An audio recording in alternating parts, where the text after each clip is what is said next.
So in my last video, I showed you how far back this idea of cleaning your plate really goes. But I haven't even gotten to what may be the most impactful and devastating events around food in American history. 10 years after World War I, the Great Depression hits, and those same school children who pledged to not waste any food, well, they didn't really have a choice now. Because for the next decade, food in America was scarce. And what you could get your hands on was tightly rationed. People had to rely on soup kitchens and wait in long bread lines. And they had to eat whatever they could get their hands on in order not to starve.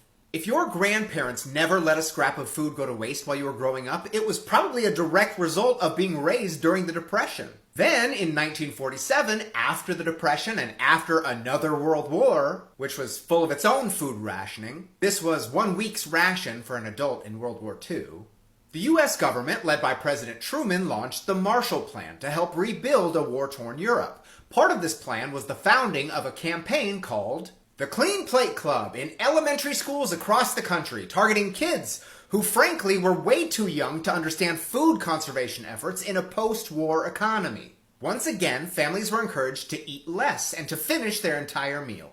And because of that, young children developed a habit of eating everything given to them, thus cleaning their plate. You can imagine how living through these events impacted the way our grandparents and great-grandparents viewed their food. Their entire life, it was a resource that couldn't be taken for granted, and you dare not waste it. So it makes sense that they taught it to their kids who taught it to us. But while food is not a scarcity for most people anymore, food security is still a problem, but that's a separate discussion. The idea that leaving a clean plate is somehow a virtue still persists. One poll showed that almost 70% of Americans will still finish their plate regardless of how much food is on it. So what started as an incentive for Americans to conserve food at a time of scarcity has since become an unhealthy habit that has certainly contributed to the increased rates of obesity in America. Stop forcing your kids to clean their plate. It will ruin their relationship with food just like it did yours.